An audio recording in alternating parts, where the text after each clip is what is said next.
बाबरी मस्जिद को सन 1980 के पहले कौन जानता था? मैं तो नहीं जानता था, कुछ लोग शायद जानते थे। आम हिंदुस्तानी जानता ही नहीं था बाबरी मस्जिद क्या है और राम जन्मभूमि की जगह क्या है। ना मुस्लिम जानता था ना हिंदू जानता था। आम मुसलमान जानता ही नहीं था, आम हिंदू जानता ही नहीं था, आम हिंदुस्तानी नहीं जानता था। लेकिन इसको एक पॉलिटिकल प्लॉय बनाया गया, पॉलिटिशियन वोट बैंक के लिए। सुप्रीम कोर्ट ने ऑर्डर पास किया था कि इस डिस्प्यूटेड साइट पे, इस इख्तिलाफी जगह पे कोई नहीं आना चाहिए। उसके बावजूद 6 दिसंबर सन 1992 में, 1992 में 6 दिसंबर में एक बड़ी गैदरिंग हुई उसी डिस्प्यूटेड साइट के ऊपर, बाबरी मस्जिद राम जन्मभूमि इश्यू की जगह पे।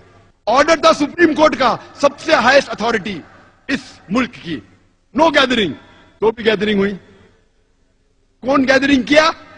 Opposite party of politicians, politicians in the opposite party. हुकूमत चाहती थी तो रोक सकती थी, आसानी है, पुलिस उसके पास है, हथियार था, आसानी, लेकिन नहीं रोका। क्यों नहीं रोका? ऑपोजिशन ने गैदरिंग की वोट बैंक के लिए, क्या मुझे वोट मिलेगा। पॉलिटिशियन जो पावर में थे, अगर मैं उनको रोकूंगा तो मेरा वोट बैंक जाएगा, तो जाने दिया, आन दो, नो प्रॉब्लम, आ जाओ, पीछे के रास्ते से आओ। लेकिन टेलीविजन पे दिख रहा था सुप्रीम कोर्ट का ऑर्डर, नो गैदरिंग। उसके बाद क्या होता है? हजारों की तादाद में, 10,000 से ज्यादा, हजारों, tens of thousands of people, lakhs of people, लाखों लोग इकट्ठा हुए सब जगह से, त्रिशूल लेके बाबरी मस्जिद को शहीद करते। कोई भी अक्लमंद इंसान क्या त्रिशूल और तलवार से बाबरी मस्जिद नीचे आ सकती है? सैकड़ों साल से इतनी मजबूत इमारत आ सकती है? बोलते स्पॉन्टेनियस रिएक्शन था, प्लानिंग नहीं थी। टेलीविजन पे लाइव दिख रहा है, लाइव दिखा रहे, लाइव टेलीकास्ट, लाइव मैच होता है ना, वैसा लाइव दिखा रहे थे, कितने चैनल दिख रहा था। ऑपोजिशन के पॉलिटिशियन बैठे उधर, हुकूमत बैठे हुए पुलिस के सामने, और बाबरी मस्जिद नीचे आती। कैसा? बाय डायनामाइट, दिख रहा है। और बोलते क्या स्पॉन्टेनियस रिएक्शन था? क्या स्पॉन्टेनियस? प्लानिंग थी। बम के जरिए बाबरी मस्जिद को शहीद किया जाता है। मुझे लगता है कि जॉर्ज बुश ने ये बाबरी मस्जिद डिमोलिशन को देख के उसको आइडिया आया होगा कि 9/11 न्यूयॉर्क ट्विन टावर को बम से गिराओ।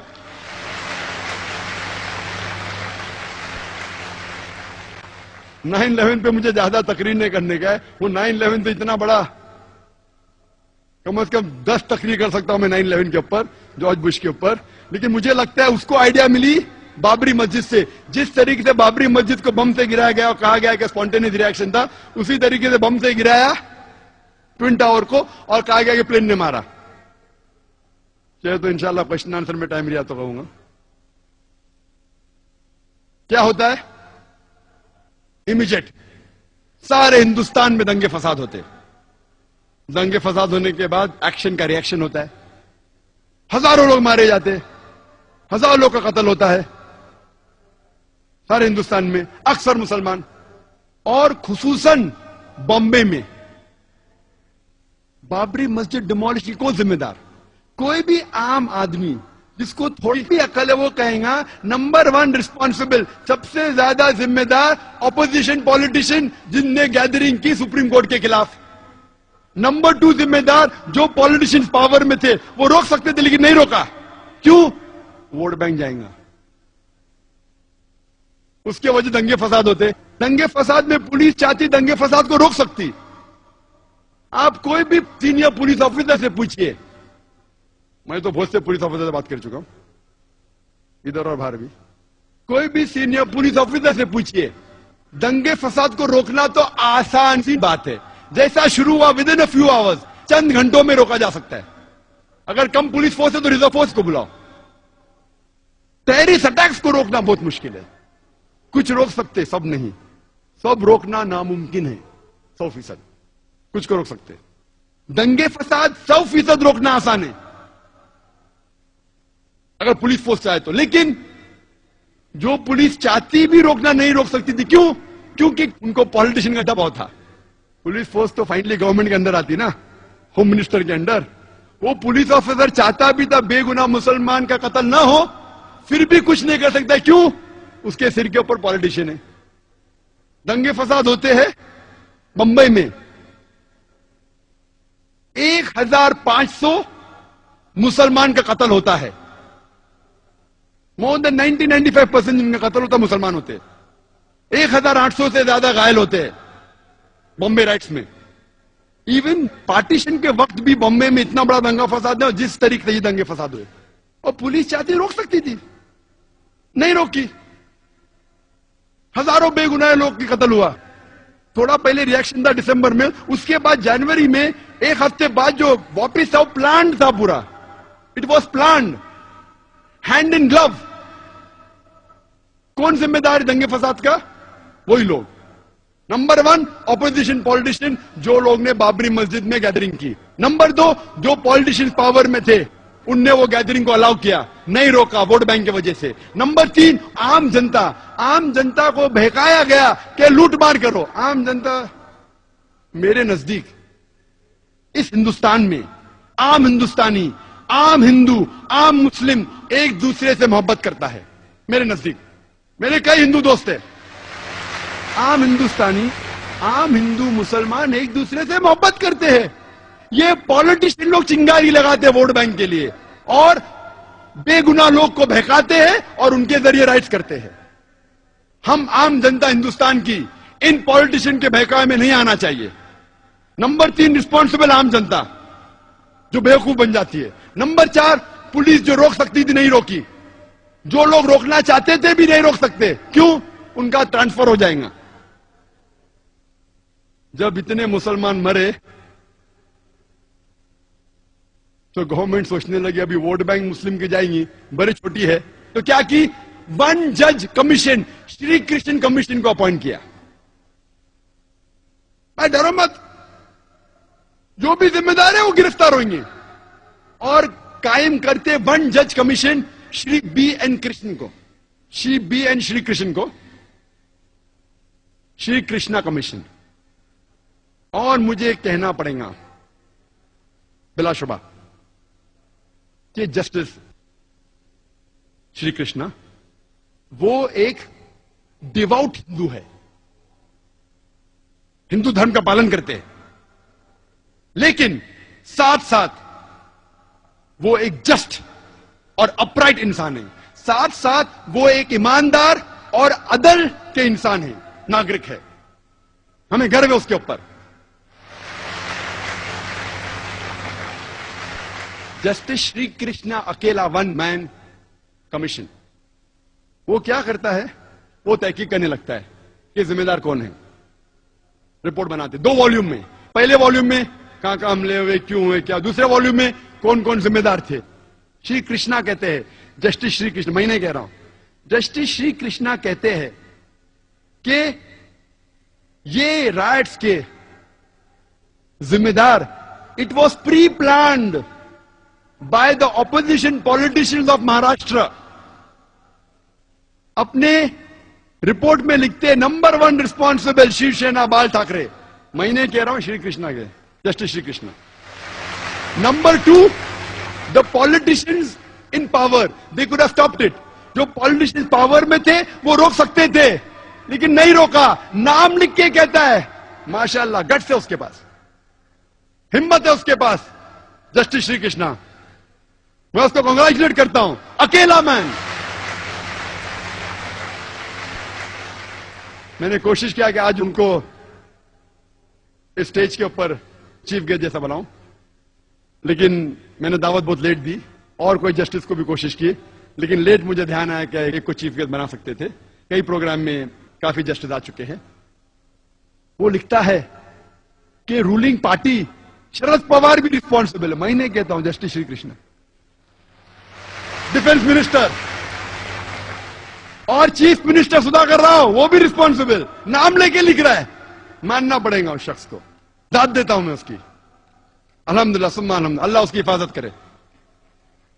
गट से उसने वो लिखता है, ऑपोजिशन पार्टी पहली रिस्पॉन्सिबल, लोकल महाराष्ट्र गवर्नमेंट की, रूलिंग पार्टी नेक्स्ट रिस्पॉन्सिबल, उसके बाद police force which was hand in glove responsible. नाम ले रहे पुलिस ऑफिसर का, नाम लेके 26 पुलिस स्टेशन जो बॉम्बे के ज्यूरिडिक्शन में, वो जाके साल भर नोट करते रहा, अकेला शख्स नाम लेके कमिश्नर, ज्वाइंट कमिश्नर, नाम भी लिया, त्यागी। दैट टाइम ज्वाइंट कमिश्नर क्या था उस टाइम, नाम लेके पुलिस ऑफिसर के, रिस्पॉन्सिबल कहता है शुरुआत हुई बाबरी मस्जिद से। एल के अडवाणी का नाम भी अंदर है, एल के अडवाणी, बाबरी मस्जिद नाम लेते हुए। मैं तहकीक किया लेकिन फिर पता चला ये शख्स जस्टिस बीएन श्री कृष्णा, हिम्मत है उसमें नाम लेते हुए। तो हम जानते हैं ये वजह कि इसके जिम्मेदार नंबर 1 है पॉलिटिशियंस।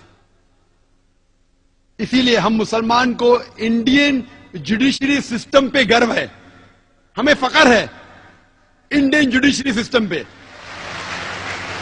हो सकता है कि पॉलिटिशियन हमें छोड़ देंगे, एक आम जो हिंदुस्तानी है, खुसूसन हम मुसलमान, चाहे पॉलिटिशियन हमें धोखा देंगे, चाहे कई बार पुलिस धोखा देंगी, लेकिन इंडियन जुडिशरी सिस्टम पे हमें गर्व है।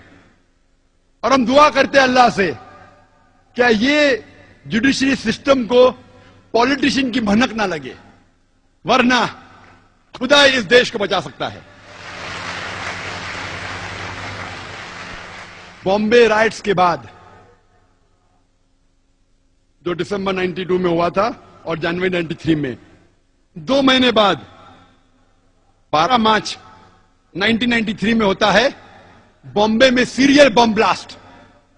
13 बॉम्ब फूटते हैं, 13 बॉम्ब धमाके होते हैं बॉम्बे में, जिसमें 250 से ज्यादा इंसानों का कत्ल होता है और हजारों लोग इसमें घायल होते हैं। उस टाइम कहना था, हो सकता है कि बॉम्ब ब्लास्ट मुसलमानों ने किया था। 2 साल पहले जब तकरीर की थी, उसके चंद दिन बाद ये वर्डिक आने वाला था। ये जो केस चल रहा था बॉम्बे बॉम्ब ब्लास्ट 93 का, जब तकरीर की थी उस टाइम केस का जजमेंट नहीं आया था।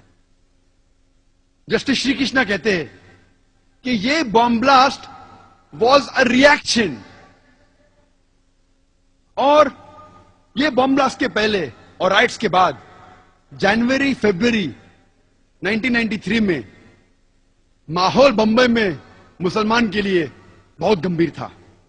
जब आम मुस्लिम सड़कों पे चलते थे, जब वो ट्रेन में ट्रैवल करते थे, सफर करते थे, बस में जाते थे, लोग उन्हें घूरते थे, उनको ताने मारते थे। मुसलमान का सड़कों पे निकलना मुश्किल हो गया। बॉम्ब ब्लास्ट होने के बाद हालत बदल गई। हर मुसलमान जानता है कि बेगुनाह इंसान की जान लेना गलत है। इस्लाम नहीं सिखाता है कि आप बेगुनाह लोग को कत्ल करो। अक्सर मुसलमान जानने के बाद कि ये बॉम्ब ब्लास्ट जो हुआ बंबई में 1993 मार्च में गलत था, गैर इस्लामी था, फिर भी अक्सर मुसलमान खुश हुए। कम से कम हम सिर उठा के चल तो सकते हैं।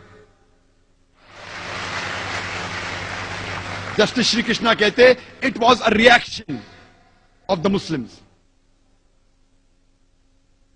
और इसके केस के बारे में बाद में हम जिक्र करेंगे, लेकिन यह कहना जरूरी है कि आप कोई बेगुनाह गैर मुस्लिम का कत्ल नहीं कर सकते, क्योंकि कोई और गैर मुस्लिम ने आपको तकलीफ दिया और आप कोई और गैर मुस्लिम को तकलीफ देंगे, यह बिल्कुल अन इस्लामिक है।